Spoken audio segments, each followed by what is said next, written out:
নবীর সাথে প্রেম করলে বাজান জান্নাতে যাওয়া যাইবো কিনা যাইবো? যাইবো। বাজান নবীর সাথে গভীর প্রেম করতে হইব বাজানো। বাজান আমি যদি মূল আলোচনা যাই আপনারা রাগ করবেন, তো বাজান মূল আলোচনায় যাইতাম না। তবে না যাওয়ার পরেও বাজান দুইটা কথা আপনাদেরকে বইলা যাই, কথাগুলা মাথায় রাখেন, কাজও লাগবো। বাজান আমরা কলমা কয়টা? কয়টা? পাঁচটা। পাঁচ কলমার প্রথম কলমার নাম কি? কলমায়ে মাশাআল্লাহ। আচ্ছা বাজান আমি কলমায়ে তৈয় পড়ি, আপনারা শোনেন তো, আমারটা হয়নি। লা ইলাহা ইল্লাল্লাহু মুহাম্মাদুর রাসূলুল্লাহ। ওইসেনি ওইসেনি।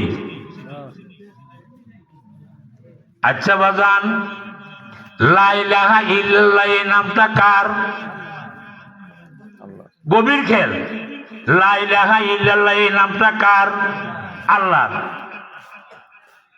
আল্লাহ তো সৃষ্টির স্রষ্টা, আল্লাহর পরে আর আল্লাহ আসেনি? নাই। তাহলে আমাদের আল্লাহ একজন, লা শারিকা লাহু, আল্লাহ ছাড়া আর কোনো মাবুদ নাই। আল্লাহর নাম লিখতে বাজার লা ইলাহা ইল্লাল্লাহ লিখতে 12 অক্ষর, আর মুহাম্মাদুর রাসূলুল্লাহ লিখতে 12 অক্ষর। কত অক্ষর হয়েছে? 24টা। তো এই 24 অক্ষরের দ্বারা হলো কি লা ইলাহা ইল্লাল্লাহু মুহাম্মাদুর রাসূলুল্লাহ সাল্লাল্লাহু আলাইহি ওয়াসাল্লাম। ঠিক না বেটি?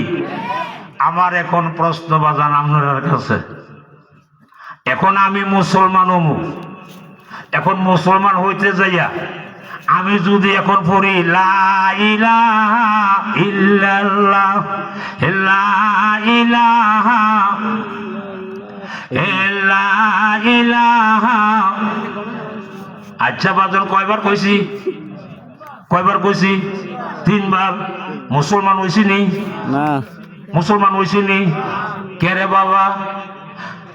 এটা না আল্লাহর নাম বাবা রে, গভীর মনোযোগ রে বাবা। যদিও আল্লাহর নাম সৃষ্টির স্রষ্টা, এই সৃষ্টির স্রষ্টার নামে লা ইলাহা ইল্লাল্লাহ নামের দ্বারাই বাজান মুসলমান হওয়া যায় না। লা ইলাহা ইল্লাল্লাহ দ্বারাই বাজান ইমানদার হওয়া যায় না। লা ইলাহা ইল্লাল্লাহ দ্বারাই বাজান মুমিন হওয়া যায় না। বাজান যতক্ষণ পর্যন্ত না কইব লা ইলাহা ইল্লাল্লাহ মুহাম্মাদুর রাসূলুল্লাহ সাল্লাল্লাহু আলাইহি ওয়াসাল্লাম, যখন লা ইলাহা ইল্লাল্লাহ মুহাম্মাদুর রাসূলুল্লাহ বললেন, তখন আপনি হইছেন কি মুসলমান? কিসের মুসলমান?